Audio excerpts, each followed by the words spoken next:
You are listening to the Way of the Shaman podcast with your host, Kerri Husman.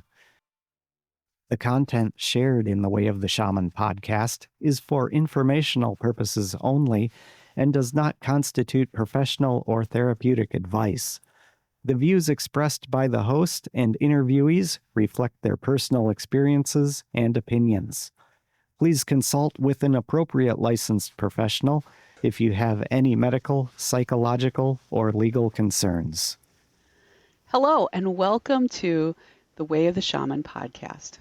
My name is Kerri Husman, and today you get to learn more about Timothy Cope, one of our faculty members from Minneapolis, Minnesota, USA. What we'll be going over today is how shamanism found Timothy, which is a wonderful story, as well as how he's incorporated shamanism in his life. And we're going to learn a lot more about how to be best prepared to attend the Way of the Shaman workshop and how you can support yourself after the workshop as well. So without further ado, welcome Timothy Cope. Thank you, Kerri, and it's great to be here. I'm looking forward to this conversation. So glad to have you. So I would like to learn more about how shamanism found you. And that was way back, I think, in 1983. Is that correct? In 1983. It might have been the very end of 1982, but my first workshop, Way of the Shaman with Michael, was in May of 1983. And so some months before that, the paperback version of Michael's book, The Way of the Shaman, had just been published. And I think the hardback version had been on my radar, but it didn't grab me for whatever reason. But I was in one of the local independent bookstores here in Minneapolis, and the paperback version of Way of the Shaman had just been published, and there was a stack of them on the counter by the cash register. And so I was there at the cash register to pay for whatever else I was buying, and I looked down, and the top copy of the book, the top copy on the pile of the book, leapt off the pile and jumped into my hands and shouted, "Read me!" Now I understand that to an outside observer, I probably picked up the book and was just like, oh, but my felt experience was really the book jumped into my hands and issued that command, that imperative, read me. And I said to the salesperson, like, oh, well, I guess I'll take this too. And so I went home and started to read it and was completely blown out of the water by it. Really? Well, what people may not realize is that the book, Way of the Shaman, was the first how-to manual for the lay reader, for the popular audience. And I had read Castanada's books back in the day when I was an undergraduate in the early 70s, late 60s, early 70s. And there were some other writers that were very popular back then. I want to say Lynn Rogers, I can't remember, wrote something called Jaguar Woman. Andrews. Lynn Andrews, thank you. Lynn Rogers, I think, is a bear scientist here in Minnesota. So, and these were wonderful, wonderful books, wonderful stories, but there was no methodology in them for the everyday person. And in reading those books, I found myself feeling well, I wish an elder would jump out from behind a cactus and point to you and say, "Come, my son, come. I have been waiting for you. Come, I will show you wonders." Mm-hmm. You know, and this was a kind of an inchoate wish on my part. Of course. And of course, So what were your next steps? You started reading. This was a how-to. Did you start? And there it was. Yeah. This is how you do it. Try this at home. You don't need the elder from jumping out from behind the cactus. You don't need to travel to South America or wherever. So I read the book, and as I think I was blown out of the water by it, and I needed to at that time Michael Harner was based in Connecticut. I believe he was still teaching at the New School in New York City, but he lived in Connecticut, and I felt and it was the Institute of Shamanic Studies. And so I had this vision of this ivy-covered brick building, It was probably only his coffee table, in his house. But how do I get there to study with this man? And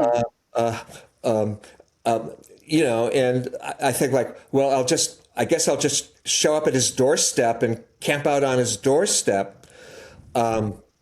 I had no money to do this at the time. I was living the life of a starving artist, semi-bohemian, and well, I'm going to have to move to Connecticut, to work with this man.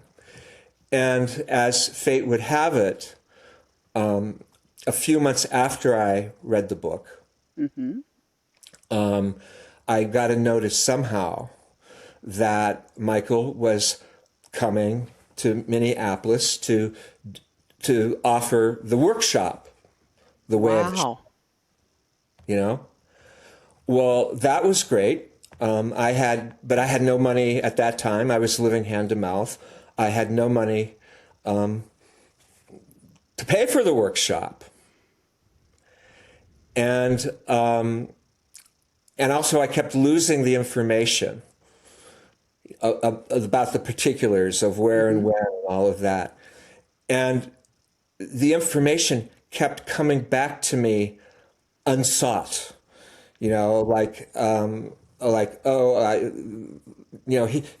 I got some flyer in the mail or whatever and lost it. And here's an ad in the newspaper. Oh, wait. And this happened several times. And I did kind of take that as kind of a sign, but I still didn't have any ready cash to pay for the fee. And so friends of mine at the time, there was kind of a new age circle of people that I was hanging out with. And friends at the time said, well, why don't you just do what we do? Just put out your intention. Just put out your intention, man. And so I said well, okay. And I said, universe, not any particular spirits. I wasn't really keyed in to the spirits. Of course. It's universe, if this is going to happen, you make it happen. And I began to get all sorts of odd jobs. I said I was living hand to mouth. And so I was getting this job here, answering phones there, shoveling walks in the wintertime over here, and then saving that. And I finally contacted the man who was sponsoring the workshop and said, I want to sign up for the workshop, but I don't have any money to right now. And he didn't want to sign me up. And I can appreciate that in retrospect. He didn't know who I was, what kind of, but I said, I'm serious about my intention, and I will pay you at the time of the workshop. And if I don't have the money and I show up, you certainly don't have to let me in, but I will have the money and I will show up. And he agreed.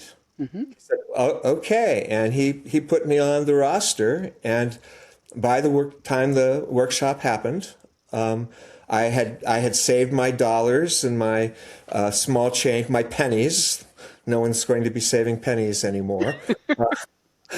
But I literally put the cash, in the palm of his hand when I showed up for the workshop, and that was a life-changing event for me. Michael was the first spiritual teacher, that I thought I could really work with. What do you mean by that, work with? Well, he was very human. He was very, very funny. So he had a kind of irreverent approach to his teaching. And what else to say is that, I trusted him.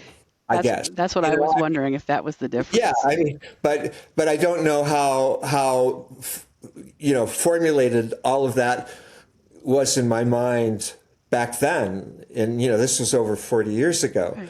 And so, but it was just sort of like, yeah, I want to hang out more with this guy. I want to learn more from this guy. He was a very expansive teacher. It wasn't so much lecturing. It was about teaching a methodology that will empower you. And so I wanted more of that. Yeah, that see one, do one, teach one almost. So you're reinforcing right away, practicing right away, so you don't lose that motor memory within your body of the steps of the process. Yeah. So important. It was, and so then over time, I took another workshop and another workshop, and several months after that first workshop, I got word that there was a group forming, a drumming circle. Oh, great!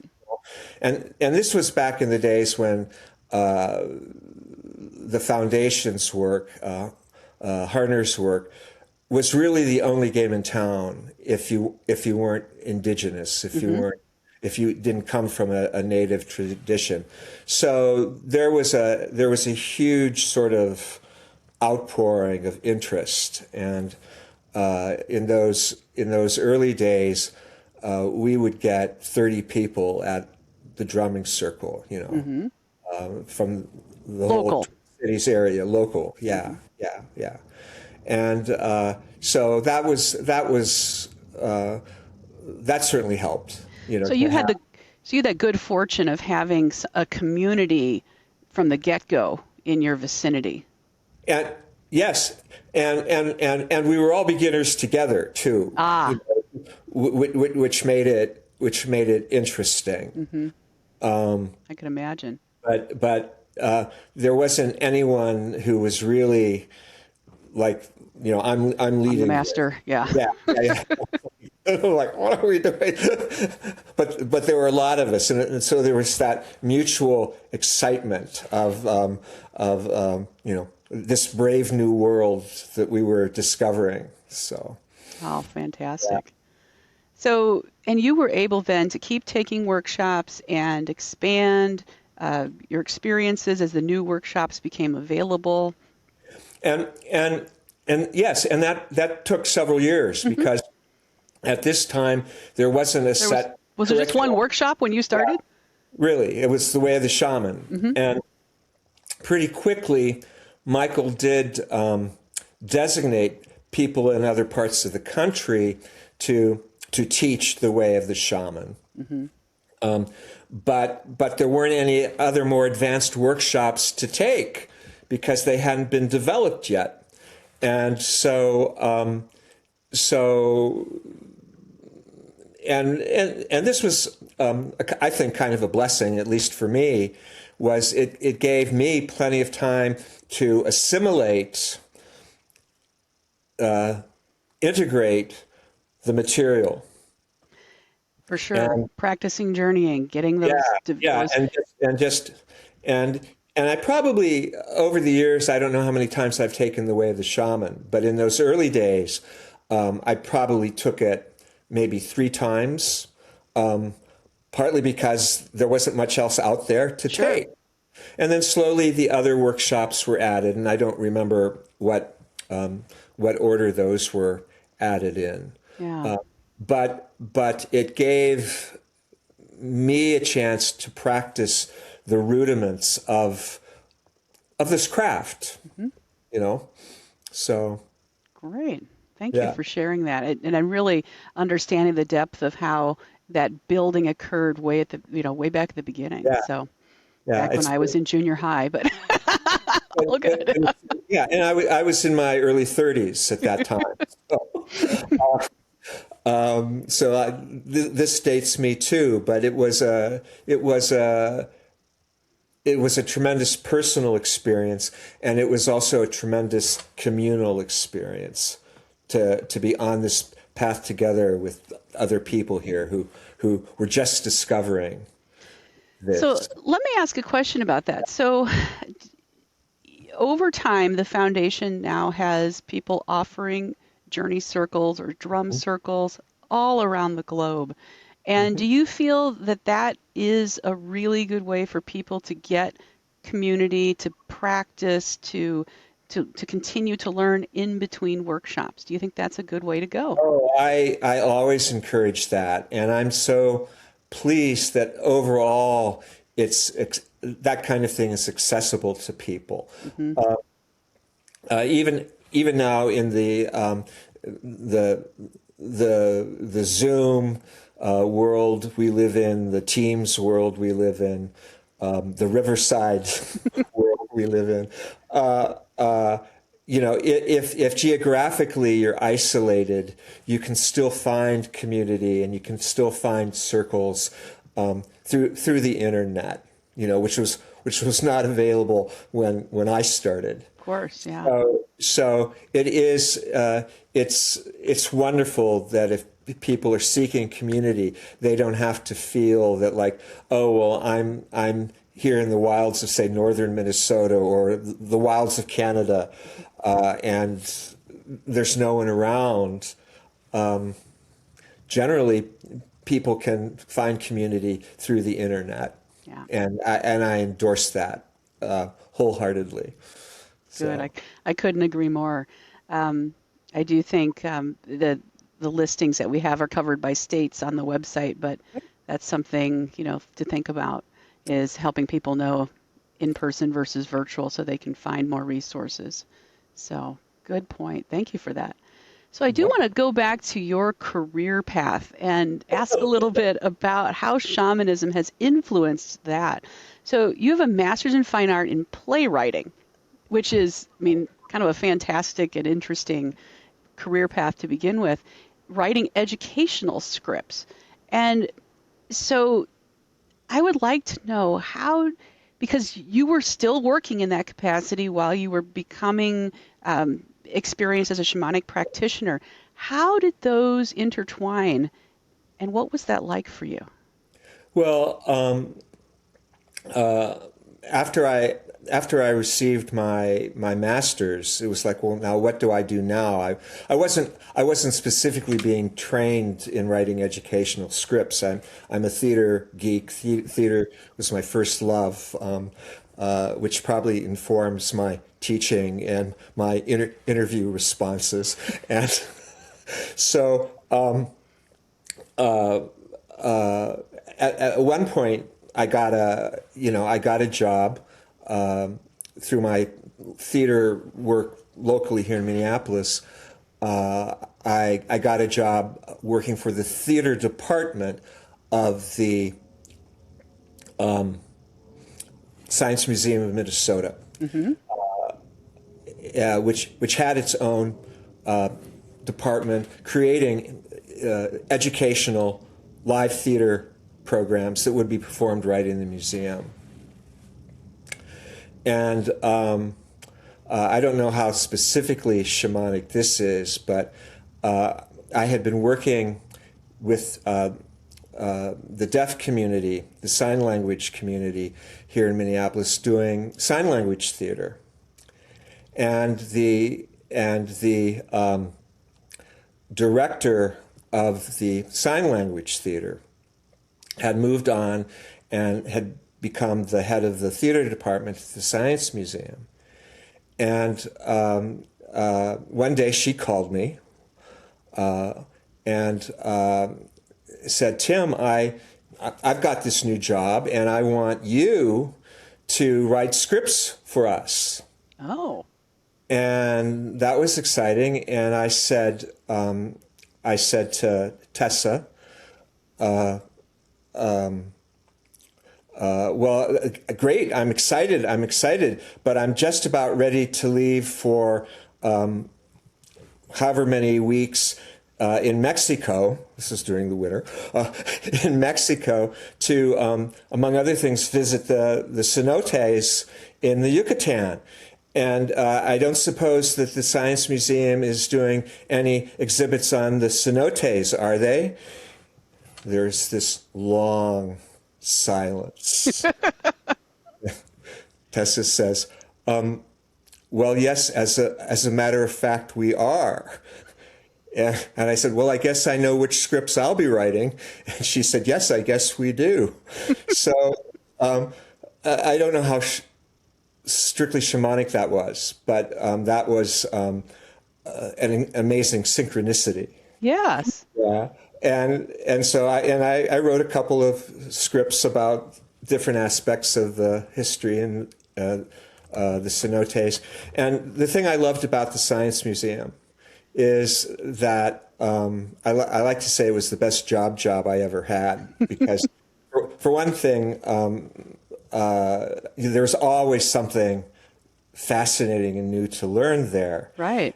And I was pretty much just getting into shamanism, but I found myself wanting to just work without making a big deal about it, some spiritual or shamanic aspect into the scripts that I was writing.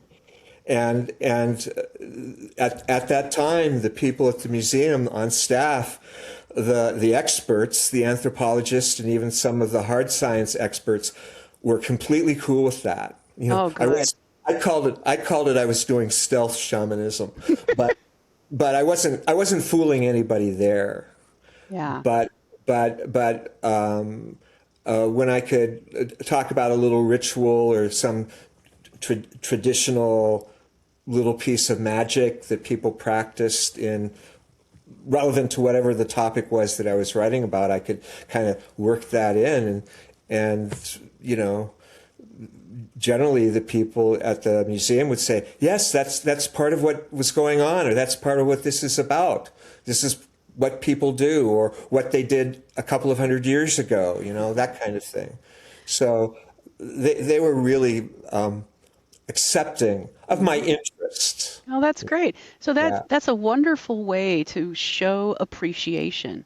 You know, keeping those traditions known, alive, and exactly. And even in the way they were being presented there at the museum.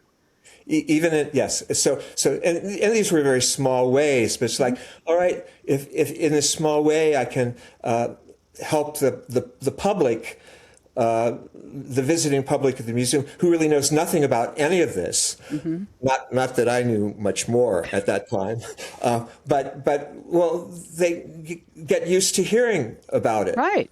You know. Absolutely. A little bit. Yeah. So shifting gears a little bit, you have. You get started, I'll go on. You know. I want to ask a little bit about something that I don't know that someone could pay me enough to do. Sort of like jumping out of airplanes. Not my thing. Never going to do that. I'm with you there. Mm-hmm. But you have extensive experience firewalking and even teaching others to do it. Now, what I'm curious about is, did firewalking occur before or after your experience with shamanism showing up in your hand at the bookstore? And does shamanism inform firewalking in some way? I'm very curious.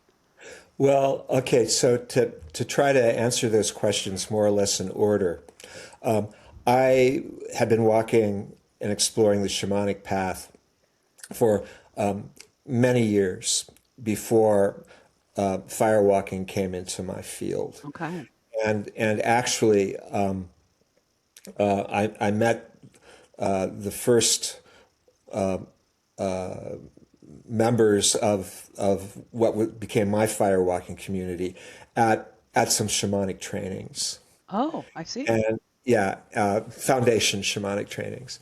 And I I got at that time I was getting really workshopped out.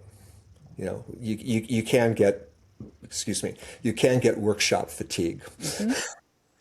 And I was at a place of, you know, I think I'm done taking workshops for a while. And a number of people who were at this particular training that I was a part of were going to go on and do firewalking. There was one friend who had been doing it for some years, and so there, you know, 3 or 4 or 5 people that were in this shamanic training who were going to go on and be initiated in firewalking. And it was just sort of like I found myself saying like, well, I don't want to do any more workshops, but I don't want to be left out. And so I sort of took a deep breath and, you know, count me in, you know, Mm-hmm. let me on the bus. And so I really didn't know what I was getting into. I mean, I didn't really think about it until I was like on the plane to go out to California where Mm-hmm. the training was going to be. And then it was sort of like, oh my God, what have I signed up for? But firewalking, which was also in its way a transforming experience for Oh, I me. can imagine.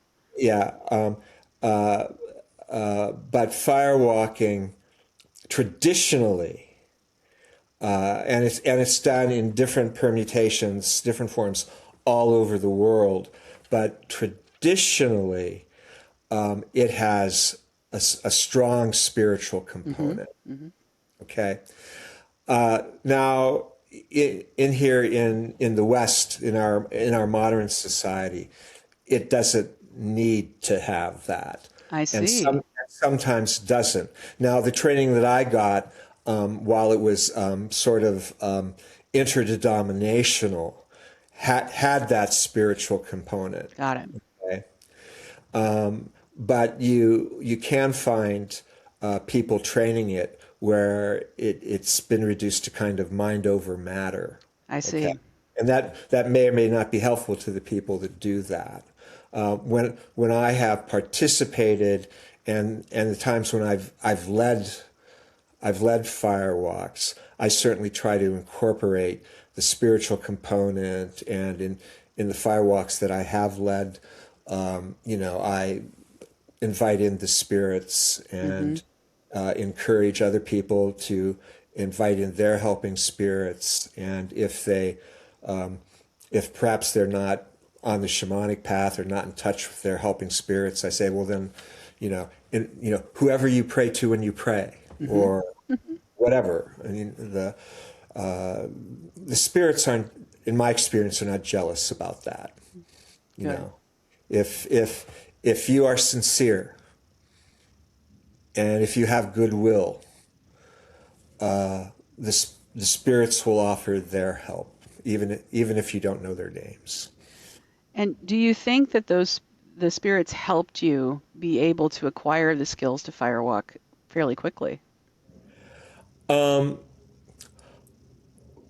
it's sort of like in the particular training that I was at, it's sort of like being thrown into the deep end of the pool. And, I was going to an initiation training that was a week long. And I thought like, well, all right, we'll do this and we'll do that and baby steps. And then at the end, then we'll do the firewalk, we'll graduate. And no, the very first night we had, we had one day to put our stuff, in the dorms, and and the very next day at the end of the night, we were firewalking. Wow. And so it isn't that you have to have years and years of training. What it is, it's about getting in touch with your spiritual connection. Okay. And so you just and there's no expectation. I guess again in the training that I experienced, you need to know when the time is right for you. Sure. So there are people who have been firewalking for years, and they're there in front of the coals, and they will go like, not today, not tonight. And then other people who, and I'm with you, like, no way you could pay me enough to jump out of an airplane. But there are people who will come to watch, but think like, no way you're going to get me to walk over those coals. And there's, in what I've experienced, it's always the person's decision. And there's not that pressure like, oh, I have to do this to be macho or right. It's not about that. It's not about that. And these people who would never have dreamed that they would do it will find themselves moving across the coal and not being burned. Yeah. Beautiful. So, yeah. Beautiful. Thank you and for so, that. Yeah. So anyway, not to continue on that one, but if you bring your shamanic experience or your other spiritual experience to it, that's fine. But you can find firewalks where it's just all about mind over matter, and if that works for you, that's fine too. So yeah. Good. So another thing that you used to do that I'm so interested in is you were a tarot card reader professionally. I mean, this was a real gig for you. Yeah. My question is, if someone is learning shamanism and they also read cards, for example, how could shamanism possibly help them to better glean information from a draw, or to understand if someone has drawn for them and done a reading for them? How could shamanism add understanding, depth to the experience?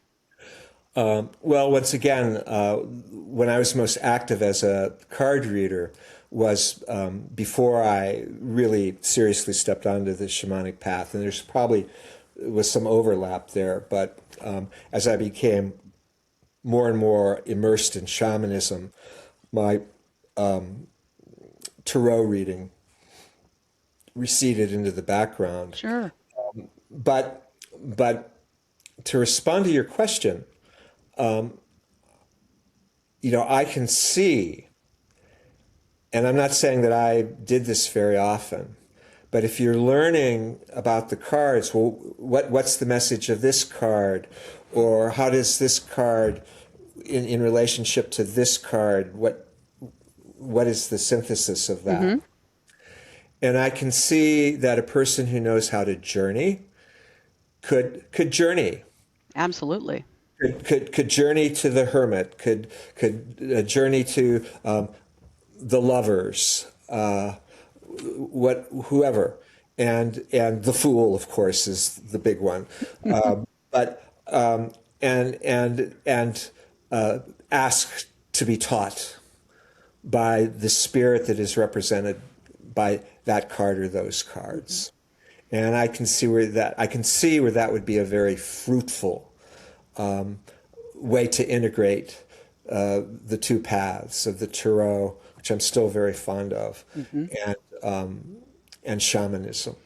And of course, you could simply, if you've just developed a new relationship with a teacher or with a power animal or animal spirit, If you've just taken the way of the shaman, you just had that first power animal retrieval, this would be a great question to ask. You've had a draw and you can ask, what do I need what do I need to learn from this? What more is there for me? Show me some clarity. What did this card mean? And Yeah, you could just really build that and you out. can and you could ask one of your shamanic helping spirits, platypus, for example, if Yeah. platypus was your power animal, to show you. Yeah, yeah. I like that. I like that idea.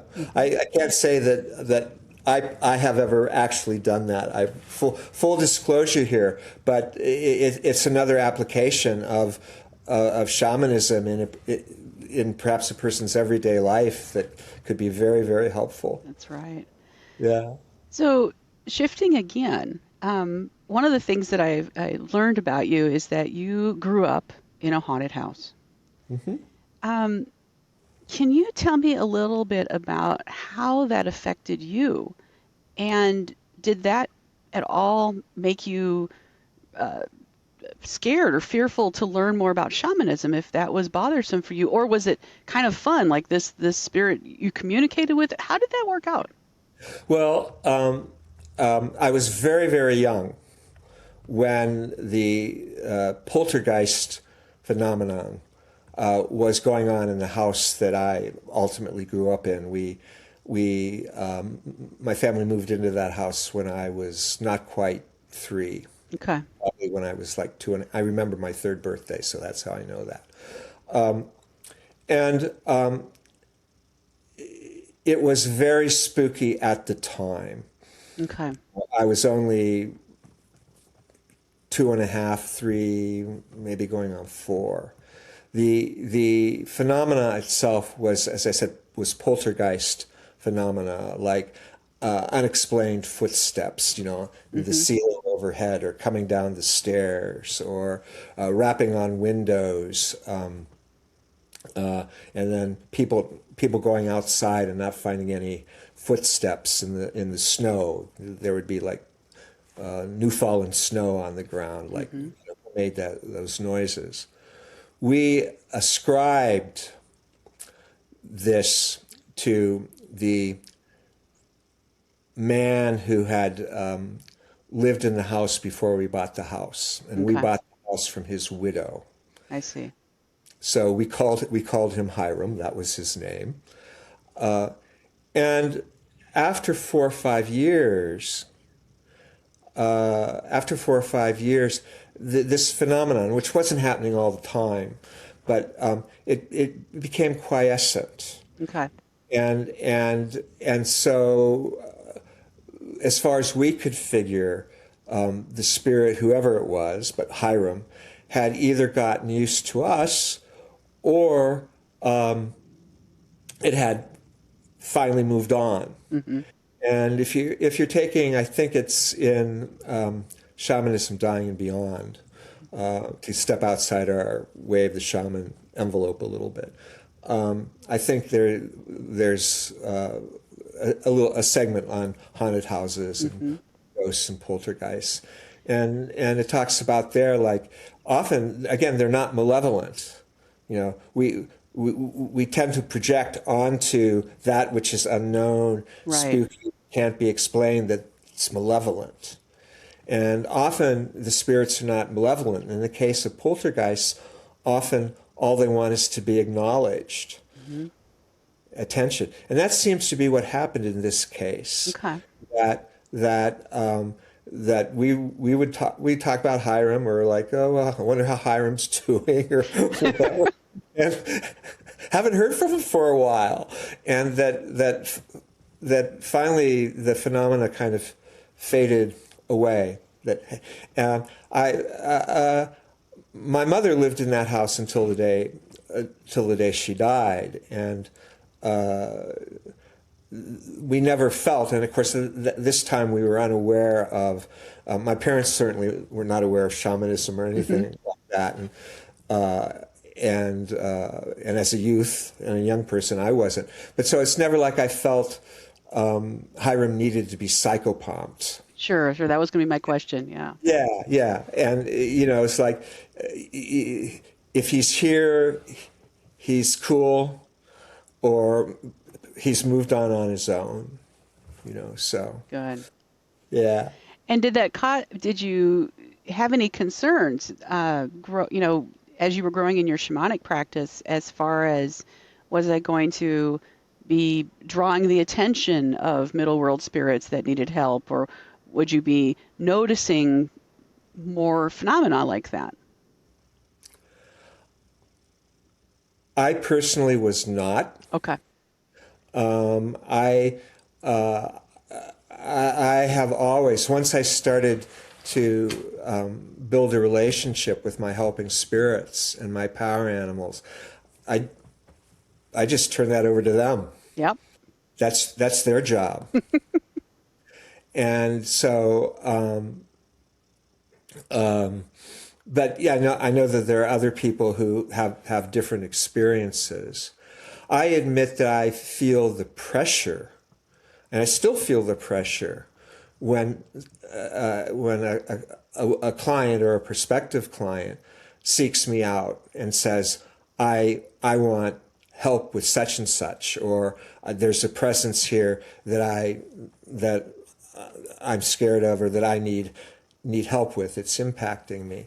And that's not even that, though, that I'm afraid of that potential spirit. It's more like the pressure. I feel like, oh, I hope I'm able to be helpful to this person, Yeah. and I feel that ego pressure. And when I completely surrender it to the spirits, I'm just the vehicle, the hollow bone. Help me be helpful, but you do the work. Then the pressure is off. But I'm human, and so sometimes I have that ego pressure. Yep, I know. You want me to do what? Yeah, we're all human. We are all human. Just Yeah. trying to clear as much of that out to help the power flow. Yeah. So one of the things I wanted to ask you about with regard to the Way of the Shaman class is that many instructors that I've talked to really feel that the Way of the Shaman is their favorite class to teach, but also one of the hardest classes to teach. Do you agree with either of those sentiments? Excuse me again. A little bit of my water went down the wrong pipe. Again, I'm just speaking personally here, but I think that I would agree with both of those, in that it's my favorite class to teach because it's so well thought out, it's so well put together. The takeaway is for the student is that you have an array of shamanic techniques that if they choose, they can put into practice immediately. Mm-hmm. This is why the book was so empowering. Try this at home. The workshop is like, okay, now you guys do this on your own and find out what works for you. If it doesn't work quite the way that it was presented in the workshop, well then ask your spirits how to tweak it. Yeah. So that it works for you. So that's tremendously empowering, and there's the potential there for the student to leave the workshop very well equipped to continue their journey. There's always more to learn, and Right. most people want to learn more. But man, you've got your starter set, and have at it. Mm-hmm. I think where the difficulty comes for me when it's hard is when people are trying to journey for the first time. They may be running into conflict too from their own spiritual upbringing, which Sure. shamanism can be at odds with. So they're struggling with that, and you can't just say like, oh well, just let that go, and you can't do that. Those struggles are real and have magnitude, gravitas. And so, so it's a challenge to help people either to overcome those kinds of resistances or internalized messages. And then sometimes people just have a hard time opening up to the journey process itself. How do I know that I'm not making it up? It's a question that we all face, even. So how do you field that? How do you field that question? How do I know that I'm not making this up? The way I feel it, and again, I'm just speaking for myself, but I don't know what this is going to sound like, but I say, like, go ahead and make it up. Fake it until you make it.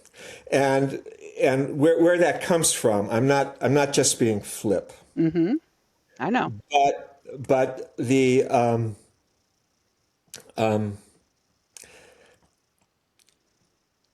spirits are hugely compassionate, and they work with the materials that they are given. And so just because a person is not relaxed enough to enter into the journey experience as it's presented, because they're afraid they're making up, how do I know it's real? The spirits will use that. They will. They'll use that, and that's why I say, well, just see what you come up with, all right, and then ask yourself if that's useful. Is that helpful? The other thing that has happened with me, and happened, and I've seen it happen with other people, is that it will seem to be very cerebral. I'm just making this up. I knew that this is what would happen. I'm just making this up. I'm just making this up. Drum is going boom, boom. I'm just making this up. And then all of a sudden, something will happen. That you did not expect. I did not make that up. There's a spontaneity there. And that can be one way that people get unlocked. Yeah. May I tell you a story here? When we take the time, Please. I'm nervous about taking too much time telling stuff. But my first workshop with Michael, I was going nowhere. It was a 2-day workshop. And in those days, we only went to the lower world. We didn't go to the upper world. But it was a 2-day workshop, any number of journeys. I was going nowhere. The drum, Michael would be drumming, boom, boom, boom, boom. They weren't super long journeys, 10 minutes maybe at the most. But, people would come back with, all, 7 volumes of Harry Potter, and, Harry Potter hadn't been written yet, or War and Peace or whatever. I was going nowhere. And I was getting really, really frustrated. I was getting really angry with myself.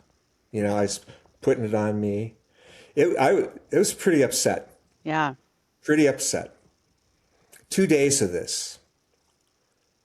So finally, at the end of the second day, Michael says, "Well, we have time for one last journey. Ask the spirits, or your power animal." This time we were just working with the power animal. Ask your power animal a question, whatever you want to ask. You decide. And so my question to my animal, I did have an animal because one of my partners had brought me an animal. Okay. So I said to my animal, my question was, you know, should I even be doing this? I know we're not supposed to ask should questions, but is it right for me to be doing this, you know? And so the drum began. Boom, boom, boom, boom, boom, boom, boom. I wasn't going anywhere. Boom, boom, boom, boom, boom, boom, boom. Boom, boom, boom, boom, boom, boom, boom. I'm running out of time. Boom, boom, boom, boom, boom, boom, boom. Boom, boom, boom, boom, boom, boom, boom. Boom, boom, boom, boom, boom, boom, boom. Boom, boom. This is my very last chance. Boom, boom. The drums are going to stop. And so I finally said, all right, spirits, if this is going to happen, you've got to do it. You've got to do it. And as soon as I made that request, yeah, it really was. It was like, beat me down, Scotty. You know, there was no tunnel. Also blasphemy when I'm saying that. There's no tunnel. Boom. And there was my power animal in front of me. It's sort of like they're like, well, it took you long enough, you know. And so I asked the question, you know, which is part of the methodology. Should I be doing this? Is this okay for me? You know, and my power animal goes, and of course I said like, yeah, I said, you're just saying that because I want you to say that, and you're nothing more than a figment of my imagination. At which point, my power animal reared up on its forepaws and had its butt up in the air with its tail going up in the air, something that this animal would never do in ordinary reality. And I was shocked by that. And I said, you can't do that. At which point, my power animal began to do backflips like a gymnast, you know. At which point, the drum stopped. And I started to go back up the tunnel the way I was supposed to, back up the tunnel. And I was thinking I thought oh, just like my power animal was doing what was supposed to be impossible, what he wasn't supposed to be able to do. Oh, it is all right for me to do this. Yeah. Even though I think I can't or whatever. And, it took me 2 days of getting frustrated. And after that, I found I could journey and was able to journey. So that initial experience was transformative. Oh, yeah. The breakthrough. The breakthrough. And for better or for worse, it set me on the path that has led me to this interview today. And I often tell this story in the basic, when people are having trouble. Yeah. I give them permission. I mean, they don't have to duplicate my experience, but I give them permission to feel like they're making it up. That's okay. That in itself is very human. You learn to trust the helping spirits the way you learn to trust the people in your world. Over time, the trust builds. Absolutely. The people around you prove that they are there for you. And so give the spirits a chance to prove that. And that can take time. But that is probably one of the most important things to learn, really, from the way of the shaman is, no one that's an instructor is going to say, you must accept today that the spirits are real. That's not how this works. But as you have experiences that are synchronicities beyond capacity to expect, and you've seen miracles happen, and you maybe have witnessed miracles, or you've experienced them yourself, this initial workshop definitely gives you the opportunity to see what is possible, even if it is just the very tip of the iceberg. It's just the tip of the iceberg, but it also gives people often a different path if their experience before has been very constrictive or very repressive in some way, and sometimes it's very scary and very frightening for people to make those tentative steps then away from whatever their experience has been. And that's one of the things that's very challenging for the teacher to deal with, you know, to both give them permission to take those steps away, and to try to create a space and a safe enough experience, a safe enough space so that they can begin to take that exploration. Yeah. They don't have to do it all at once. No. And direct revelation. I mean, this, Yeah. when you're doing divination, asking directly the helping spirits questions, many religious systems are not designed for direct revelation Yes. to be a part of the system. And so as people are stepping away from their religious upbringing, but not necessarily throwing it out, right? Exactly. You can be devout in whatever your faith is and still have the opportunity for direct revelation.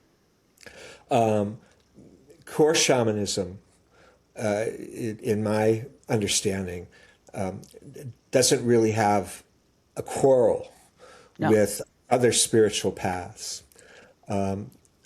Those other spiritual paths, some of which may be shamanic, may have a quarrel with core shamanism. As you were saying, or you're practicing demon this, or you're in league with somebody over here. But core shamanism is pretty expansive. There was one other little thing I wanted to say, but it's gone now. Maybe it'll come back. But yeah, but along those lines. Yeah. Yeah. And so could you share with us possibly, these core teachings, learning how to do divination with an object, with the rock, learning how to do, go ahead. You reminded me of. Oh, good. I was going to mention the rock seeing, and it's pretty vanilla, but it's very, very powerful. And this is part of the genius of the basic is, that's the first divination technique that we teach in the way of the shaman. And it's very, very simple. And it doesn't look like all that much maybe coming into it from the outside. But the answers that the method delivers can be profound. And it's a superb way to put your toe in the water, especially if you have trepidation for whatever reason of stepping onto this path. Mm-hmm. And it's a great first experience with discernment. Really Yes. being able to Yes. bring that all together with your grapefruit-sized rock, and you're just thinking, I'm just looking at this rock, but it's more than just that. and to begin to see communications from the spirits that are manifesting in that rock. That's right. So, yeah. Beautiful. Now, I want to ask a real practical question, and I have a feeling that I might get different answers from different instructors. One would hope so. So one of the questions that people will have is, do I need to buy a drum before I come to the basic? Do I need to buy rattles? Is it okay to borrow someone's? Should I paint them beforehand? Does it need to be a skin drum? Is a synthetic drum okay, or is that disrespectful? So there's lots of questions like this about these accoutrements that are real critical tools, but you're just being exposed to the very first workshop and that's already an expense to get there, to be there, to pay for everything.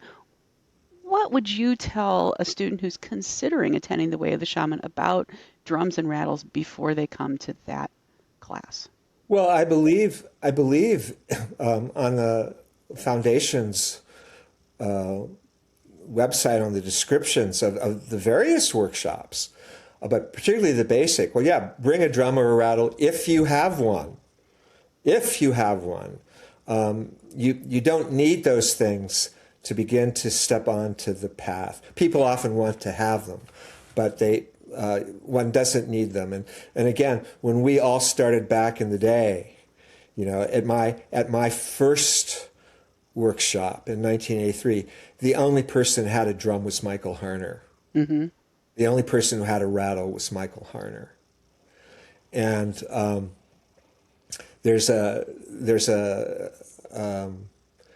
and people improvise. Right.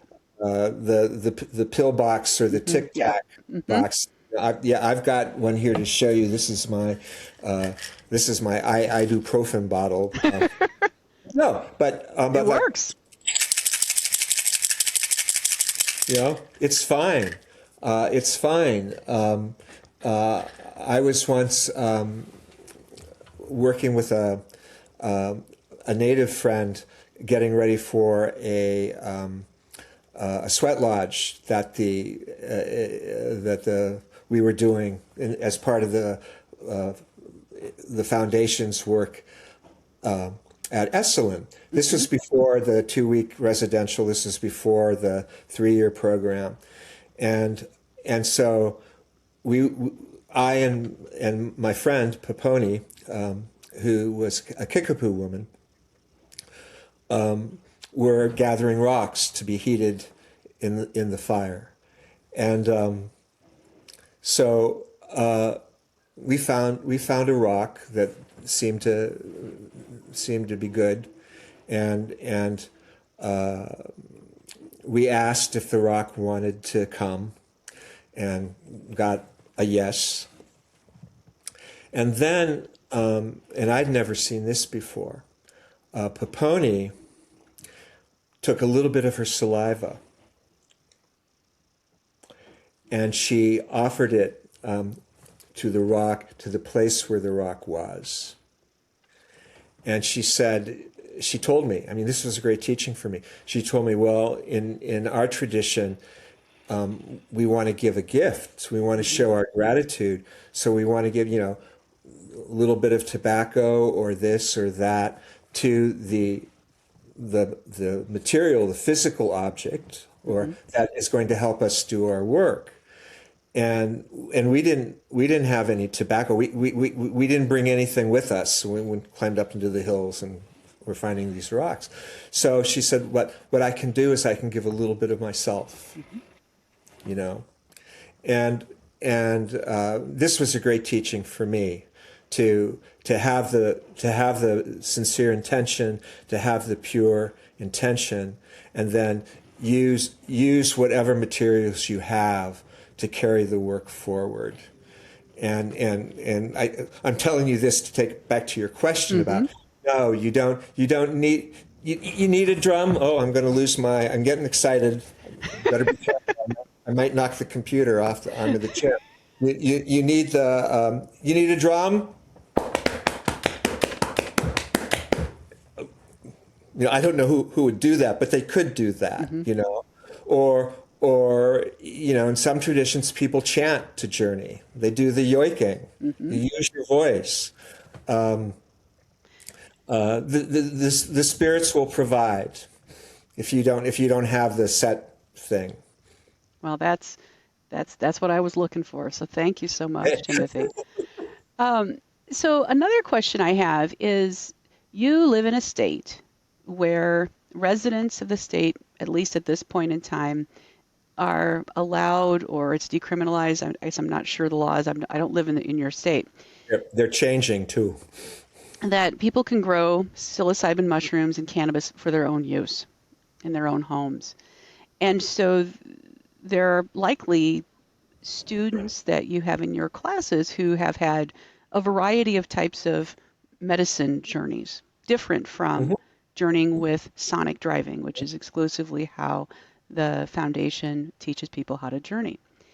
So tell me what's different. And if for those who have an expectation, I'm going to take the medicine and then things are going to happen, right? Versus I'm the gas, I'm the brake. My imagination needs to start my process with the sonic driving. How do you help people who are coming to this from a medicine experience place to the sonic driving? How do you help them build their confidence that they can still do this? That's a great question. And a lot of that depends on the individual, because if a person has had a lot of experience with psychedelics, psychotropics, botanicals, however you want to characterize it, they can have challenges journeying through a drum or a rattle, the sonic driving. And mostly where a lot of that comes from is because the quality of the experience is different. And if you are used to a particular kind of experience, the journeying with the drum or the rattle can seem in some ways shallow or not as vivid. And so that can be a hurdle for people to get over. And what I usually say, and if people have other suggestions, I'm perfectly open to hearing those suggestions. But what I usually say is, well, you need to give it a chance. This is just as valid a way, and it's safe. There are no after effects. You can return from a drumming journey, a rattling journey, very quickly and very safely. Whereas if you use mushrooms or other drugs, you need time to come back. You might want to have other kinds of safeguards. People, well, I don't want to say that people don't have bad trips with sonic driving, but I might say that they are less acceptable to them. Yes. Because there are your own internal safeguards which are often still in place. If things begin to go south, as it were, you can sort of like, no, I'm gonna zig here instead of just continuing to zag. And people don't always have that self-discipline if they're using a psychotropic. And so for that reason, it's important to have people who are experienced and know what they're doing to help the person who has been taking the medicine go through it. Need to be in a prepared environment, all of that stuff. People can do the journeying on their own at home, usually fairly safely. Having said that, I don't consider core shamanism to be anti-traditional plant medicine. Right. And more people have experience with traditional plant medicine now than 40 years ago when I stepped on to this path. But it's really up to the individual to be aware that plant medicine or sonic driving, the quality, is different. When I mean quality, I don't mean that one is of a higher quality. The texture, for want of a better word, is the textures are different. Yeah, it's a So different experience, and yeah, but it can be as profound, as meaningful, yeah, as powerful of an initiation, yeah. but a fundamentally different experience. And nowadays, one other thing to be aware of is traditionally, if you were looking for traditional plant medicine, it took some doing to find it. You might have to go to a different country. You might da da da da, or even here, there's a pilgrimage that used to be involved. Hmm. Nowadays, that's not necessarily the case, and that means that those powerful medicines are more readily available, but they may be then available in situations that aren't perhaps as well prepared, let's say, Yeah. Now, really, or or the people who are administering them are perhaps not as experienced as perhaps they yeah, might be, holding a and safe scene or safe all of that stuff, circle, stuff. facilitators that are trained and certified. Yeah. Yeah. Hmm. So there are those things to be aware of. Absolutely. So I'm going to shift a different way. I've got a couple more questions for you, Timothy. One of them is, Irritation. well, and you've been a phenomenal storyteller that I already knew you were.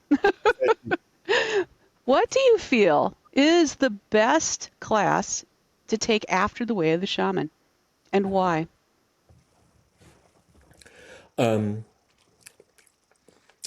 You warned me that you were gonna ask that, so I've had.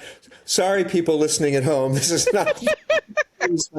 But no, but I've given that particular some thought, and for myself, I would name, if I had to name one, I would name Shamanism, Dying and Beyond.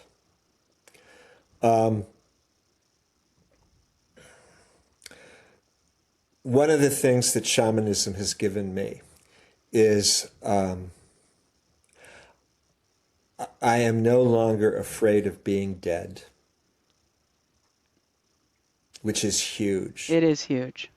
Now, having said that, how I am going to die is a slightly different question. How I might die.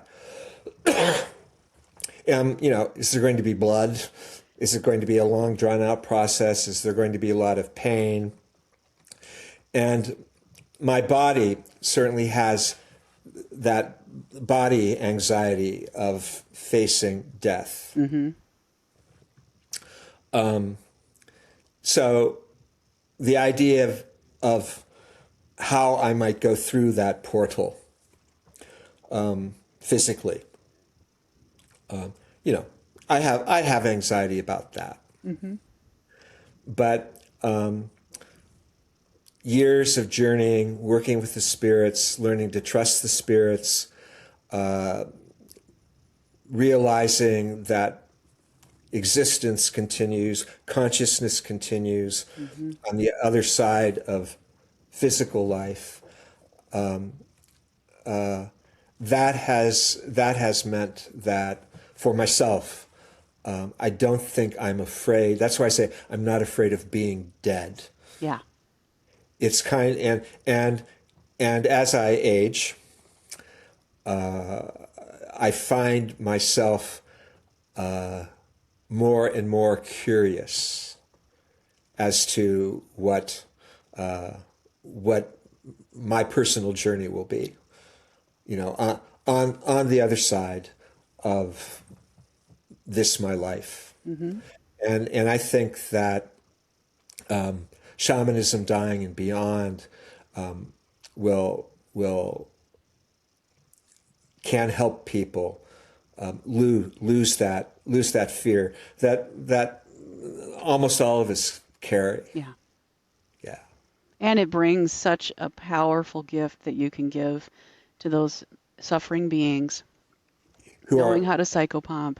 who are stuck. So Yes. many people, that is what they do. They don't hang out a shingle. I'm, doing soul retrievals on Thursday kind of thing. Instead, they are providing this silent, behind the scenes community service to those middle world spirits by giving them an opportunity to move beyond their suffering.